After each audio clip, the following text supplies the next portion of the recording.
Audio Jungle.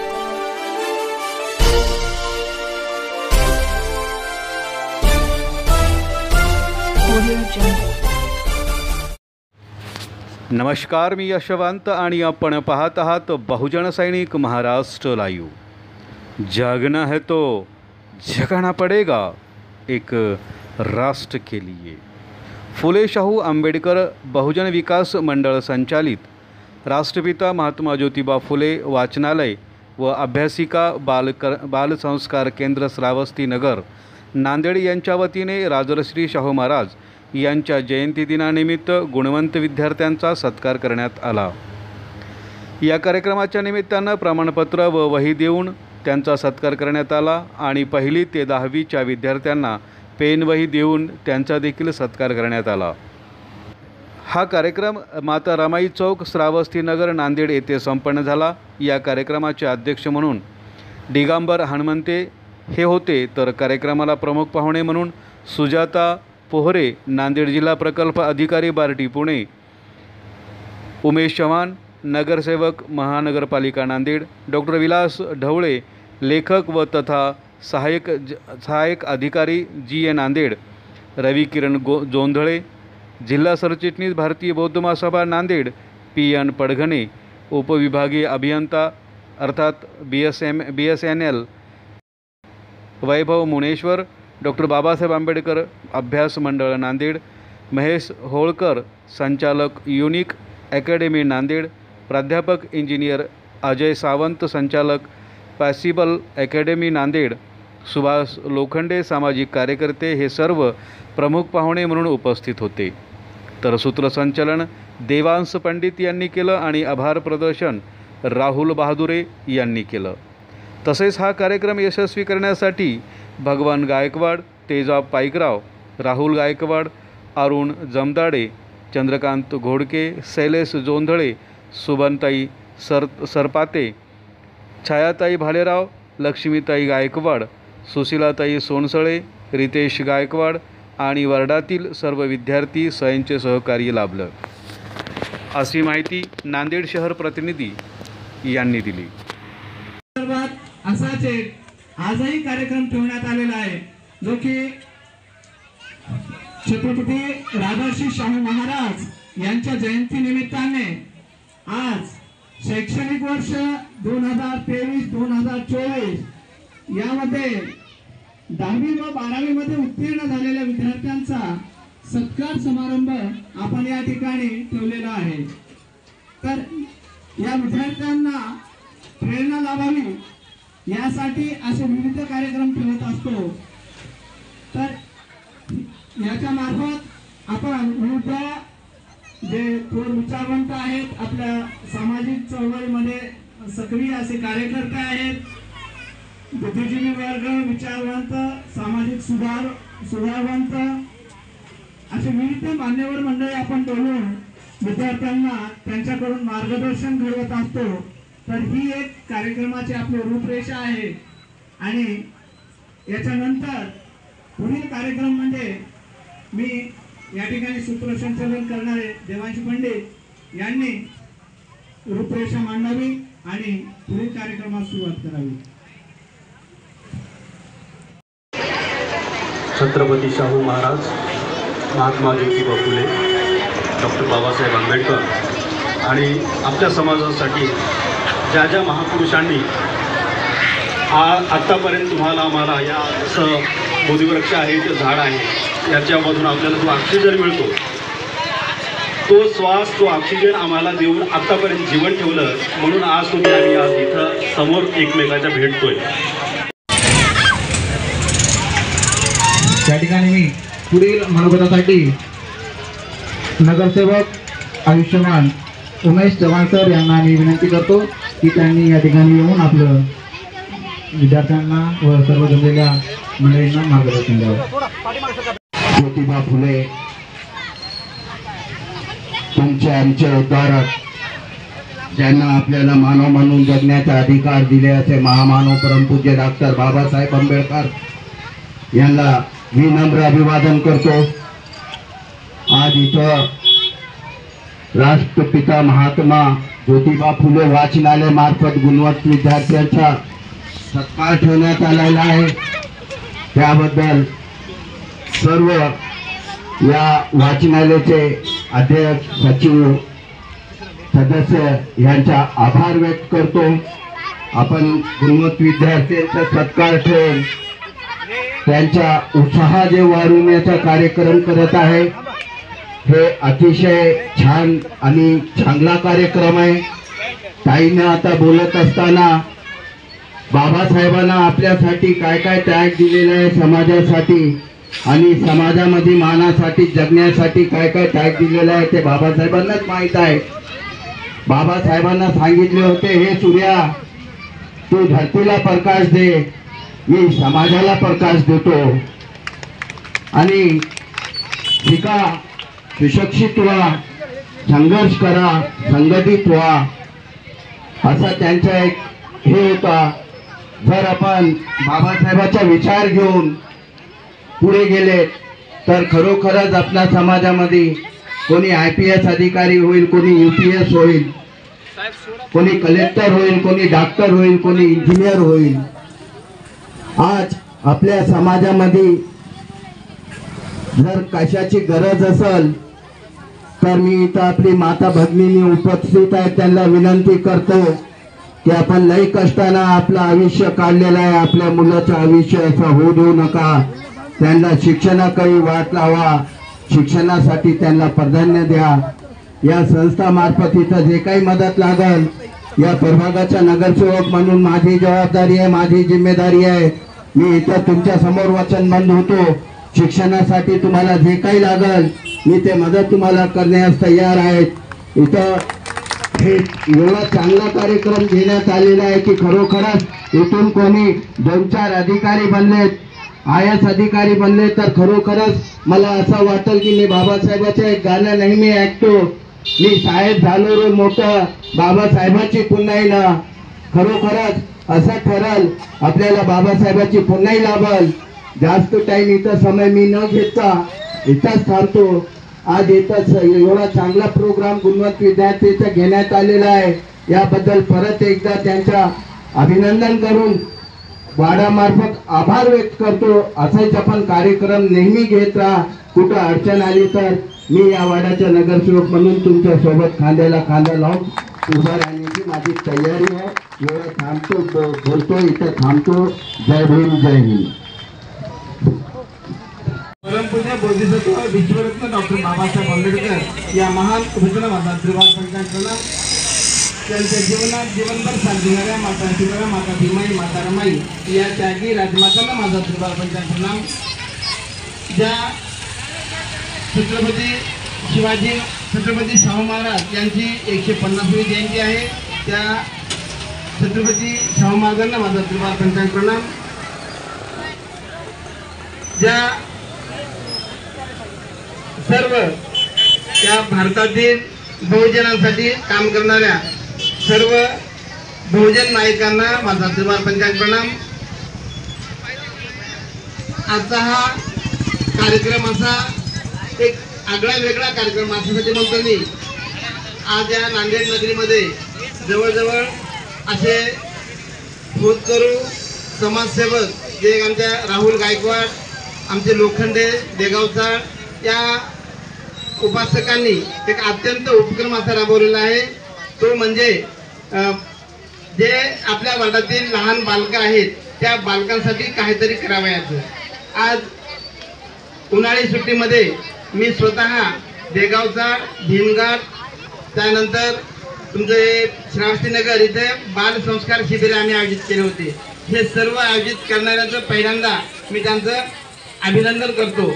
आणि आजच्या या कार्यक्रमासाठी अध्यक्ष म्हणून लाभलेले हनुमंते साहेब, त्यानंतर विशेष आजच्या या कार्यक्रमासाठी लाभलेले आमच्या ताई सुजाता पवरे, नांदेड जिल्हा प्रकल्प अधिकारी बार्टी पुणे, आमचे मित्र आदरणीय डॉक्टर विलास ढवळेजी, त्यानंतर उमेश चव्हाणजी, त्यानंतर TN पडघणेजी, आदरणीय वैभव मुनेश्वरजी, महेश ओवाळजी, आपल्या सर्वांना पहिल्यांदा मी मानाचा जय भीम करतो।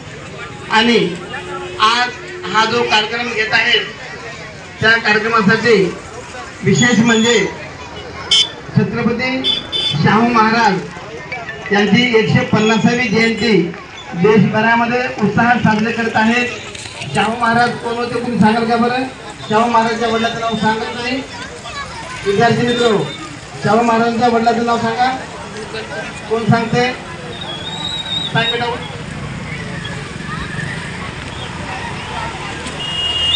वा, छान, सुंदर। या विद्यार्थीनं शाहू महाराजांच्या वडिलांचं नाव सांगितलं, जयसिंगराव घाटगे। त्यांच्या आईचं नाव राधाबाई घाटगे, यांच्या पोटी छत्रपती शाहू महाराजांनी जन्म घेतला। ते कोणतेही राजे नव्हते, राजघराण्यातले नव्हते, पण छत्रपती शिवाजी महाराज हे महाराष्ट्राचे कुलदैवत आपण मानतो। त्यांच्या कुळातील म्हणजे छत्रपती शिवाजी महाराजांचा मुलगा संभाजी महाराज, संभाजी राष्ट्रपिता महात्मा ज्योतिबा फुले आणि ज्यांच्या जयंतीच्या निमित्ताने आपण इथं सर्वजण जमत आहोत। छत्रपती शाहू महाराज यांना वंदन करून मी माझे 2 शब्द सुरुवात करतो। इथे जमलेल्यांपैकी सर्वात लहान मीच आहे आणि विषय असा झाला की एवढे मोठे अधिकारी आणि त्यांच्यासमोर मी बोलतोय म्हणजे खूप माझ्यासाठी खरंच खूप मोठी गोष्ट आहे। तर इथं सरांनी जे सांगितलं होतं, सर म्हणण्यापेक्षा मी यांना अण्णाच म्हणतो विलासांना, कारण आमच्या घरचे पहिलेपासूनचे संबंध आहेत। पडगणे सर आहेत, कोरे मॅडम आहेत आणि माझे इथं जमलेले सर्व मंचावरचे आमचे स्नेही। मला काल फोन आला 2 दिवसाखाली राहुल सरांचा, मला म्हणे असा असा कार्यक्रम आहे 10वी आणि 12वीच्या विद्यार्थ्यांचा सत्कार करायचा। म्हटलं मला यायला नक्की आवडेल। विषय काय की हे जे वय आहे 10वी आणि 12वी, इथून तुमच्या करिअरला खरी सुरुवात होते आणि बरेच विद्यार्थी जे प्रोफेशनल कोर्सेस करतात 12वी नंतर, जसं की इंजिनिअरिंग आहे, त्याच्यानंतर डॉक्टर आहे, हॉटेल मॅनेजमेंट आहे, BBA आहे। प्रोफेशनल कोर्सेस करत असताना बरेच जणांना आपल्याला वाट भेटते किंवा नाही भेटत, पण स्पर्धा परीक्षा तुम्हाला वाट नक्की देते। तर 12वी नंतर तुम्हाला स्पर्धा परीक्षा देण्याकरिता बरेच जणांना असा समज असतो। मला काही ज्या गोष्टी आवर्जून सांगाव्याशा वाटतात, जे इथं बसलेले 10वी आणि 12वीचे विद्यार्थी आहेत, फक्त त्यांच्यासाठी मला आवर्जून सांगा वाटतात, आपल्याला स्वतःला माहीत नसतं की आपल्याला अधिकारी बनायचं की नाही बनायचं। एक जो कॉन्फिडन्स असतो, तो कॉन्फिडन्स, आता मी जर आता इथं म्हटलं तुम्हाला की तुम्ही उद्याचे अधिकारी आहात, काही जण स्वतःलाच असायला लागतील की असं कुठे असतंय का, माझी तेवढी कॅपॅसिटीज नाही, पण तुम्हाला हाच मुद्दा मला आकर्षणाने सांगावासा वाटतो। एक एक्झाम्पल देतो। माझ्याकडे एक अमोल गोडबोले नावाचा विद्यार्थी होता। एक एक्झाम्पल दिल्यानंतर तुम्हाला लक्षात येईल की अधिकारी कोणीही बनवू शकतो। अधिकारी बनण्यासाठी तुम्ही किती ढ आहात किंवा किती हुशार आहात, किती मेरिटचे विद्यार्थी आहात, बिलकुल मॅटर करत नाही। अधिकारी बनण्यासाठी 3च गोष्टी लागतात आणि ते वाटलं तर तुम्ही तुमच्या घरी जिथं अभ्यास करता किंवा जिथं तुम्ही बसता, तुमचं सर्वस्व जिथं जागा आहे, जास्त वेळ तिथं घालवता, तिथं 3 शब्द नक्की लिहून ठेवा। सगळ्यात पहिले डेडिकेशन,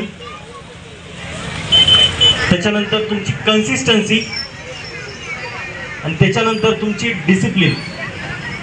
ह्या 3 जर का गोष्टी आल्या तर तुम्हाला कोणीही अडवू शकत नाही कुठलाही अधिकारी बनण्यासाठी। लक्षात घ्या। काय होतं, माझ्याकडे एक विद्यार्थी होता, विद्यार्थी म्हणण्यापेक्षा एक ॲडव्हर्टाईज दिली होती की माझ्या क्लासवरती एक ऑफिस बॉय म्हणून विद्यार्थी पाहिजे। तर माझ्याकडे एक विद्यार्थी आले, सर मला काहीतरी काम पाहिजे, ग्रॅज्युएशन झाले पण पुढं काय करावं माहीत नाही। बघा, फक्त मार्गदर्शन नसल्यामुळे तो विद्यार्थी छोटे मोठे कामं करायला लागला। ऑफिस बॉय म्हणजे काय, चहा आण, पाणी आण, साफसफाई कर, छोटे मोठे काम कर, एवढेच। जेव्हा तो क्लासमध्ये आला त्याला कळायला लागलं की स्पर्धा परीक्षा नेमकी असते काय। अधूनमधून क्लासमध्ये बसायचा, बाहेरचं काही काम आलं की पटकन ऑफिसच्या काउंटरवरती जाऊन बसायचा, परत यायचा, परत जायचा, जसं जमल त्याला क्लासमध्ये बसायचं। त्याला इंटरेस्ट यायला लागला। त्याला इतके दिवस काय वाटायचं, एका छोट्या गावातून, त्याचे वडील बेटसांगवी गाव माहीत असेल कदाचित कोणाला, तर तिथं ना त्याचे वडील वाळू उपसायचं काम करायचे। म्हणजे जर का आज काम भेटलं तर 2-3 दिवसापुरतं काहीतरी भेटायचं। घरावर छत म्हणजे पत्रे, ते पण एकदम गळके। म्हणजे तो विद्यार्थी, त्याला काहीच माहीत नव्हतं, मार्गदर्शन नव्हतं, फक्त एकच मुद्दा आहे। तर तो विद्यार्थी अधूनमधून यायचा बसायचा जायचा, यायचा बसायचा जायचा. नंतर त्याला थोडं थोडं कळायला लागलं की सर मी पण थोडंसं क्लास करू का काम करता करता. म्हटलं ठीक आहे, काय हरकत नाही. त्याला क्लास करायला लागला आणि त्याला एक गोष्ट कळाली जी की मला वाटते की तुम्हाला सर्वांना कळायला पाहिजे. त्यांना अनुभवातून कळाली. तुमचं नशीब खूप चांगलं आहे की तुम्हाला अनुभव न घेता आम्ही ह्या गोष्टी सांगतोय, तुमच्यासमोर येऊन थांबलोय ह्या गोष्टी सांगायला. त्याला एक गोष्ट कळाली की अधिकारी बनण्यासाठी अभ्यास किंवा किती हुशार होतो किती डळ होतो बिलकुल मॅटर करतो. आणि त्याने अभ्यासाला सुरुवात केली आणि योगायोग लॉकडाऊन लागला आणि लॉकडाऊनमध्ये त्याला 6 महिने काहीच काम करायला नव्हतं. घरी गेला, त्याने भरपूर अभ्यास केला. घरातून बाहेर निघता येत नव्हतं. बाहेर निघालं तर खर्च करायला पैसे पण नाही किंवा काहीच नाही. घरातच बसून भयंकर अभ्यास केला.